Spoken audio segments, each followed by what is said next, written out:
બેમાંથી હર્ષભાઈ ઉપર પણ નથી. હે ભગવાન, ક્યાં હશે આ છોકરો? એક કામ કર, ઘરની પાછળની સાઈડ જોઈ લે. જી. બેબી માસી, અમને લાગે છે કે હર્ષવર્ધનભાઈ ગુસ્સામાં ને ગુસ્સામાં એમના સાસરે પહોંચી ગયા હશે. વેદિકા બહુ એવા ખોટા બ્રહ્મમાં જરાય ના રહેશો. મોટી બેનની પરવાનગી ના હોય ને તો હર્ષ જાય જ નહીં. પરવાનગી, પરંપરા, સંસ્કાર, વચન આ બધું માત્ર બાના મોઢે શોભે છે. એનું અનુકરણ આ ઘરમાં ક્યારેય નથી થતું. બા, જો તમારા દીકરાના કારસ્તાન રાઠોડ પરિવારના દીકરાએ આપણા ઘરના સંસ્કાર લજવ્યા છે. હર્ષ, ક્યાં હતો તું?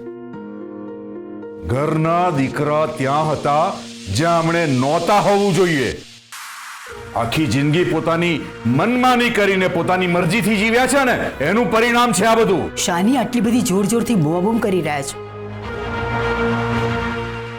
આપણા ઘરમાં આટલા મોટેથી બોલવાનો રિવાજ નથી. રિવાજ તો દુશ્મનના પગે પડવાનો પણ નથી બા. તમે કહેવા શું માંગો છો? જે પણ કંઈ કહેવું હોય એ સ્પષ્ટ કહો. રાઠોડ પરિવારના દીકરા હર્ષવર્ધનસિંહ પેલા 2 કોડીના વિક્રમસિંહના પગમાં પડ્યા હતા.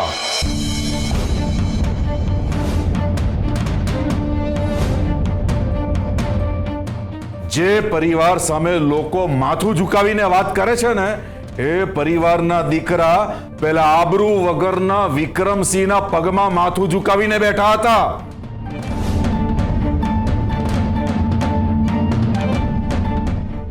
વિક્રમસિંહ? વિક્રમસિંહ અહીંયા શું કરે છે? અને હર્ષવર્ધન એમના પગે પડ્યા, પણ કેમ? તમારા સવાલના જવાબ તો હર્ષવર્ધન જ આપી શકશે બા.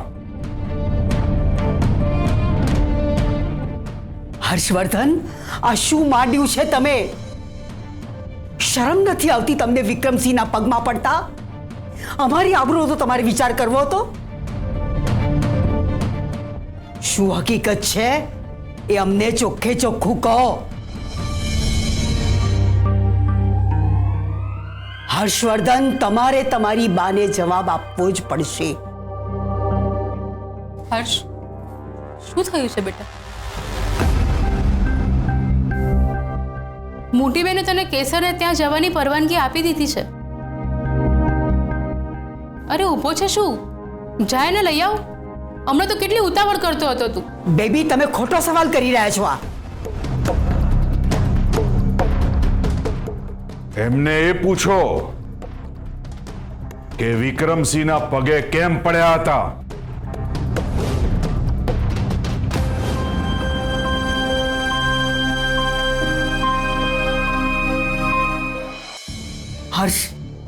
હર્ષવર્ધન!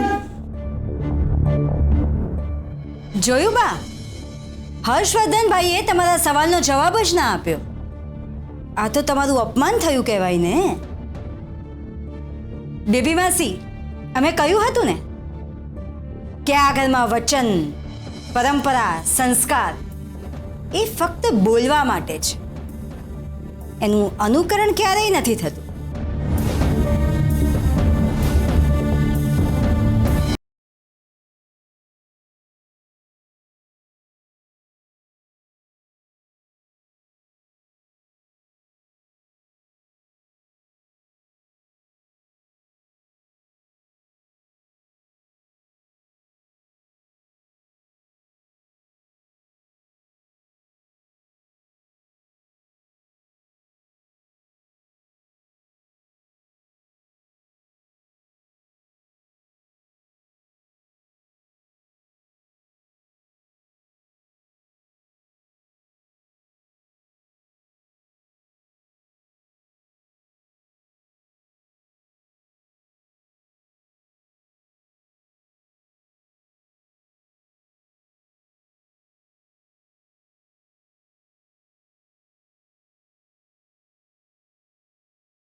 દિગ્વિજય, જે કંઈ પણ બન્યું એ અમને સાચે સાચું જણાવો. હા, મેં ઘરે આવતા હતા ને જોયું તો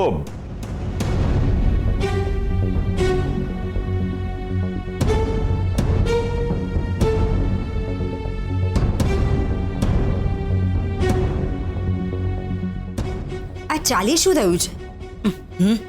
કંઈ સંભળાતું પણ નથી.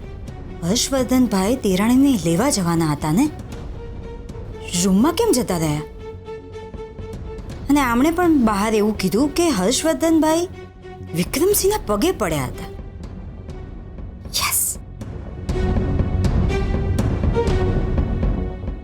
પણ હર્ષવર્ધન તો કેસરને લેવા જવાના હતા અને અહીં વિક્રમસિંહના પગમાં કેમ પડી ગયા?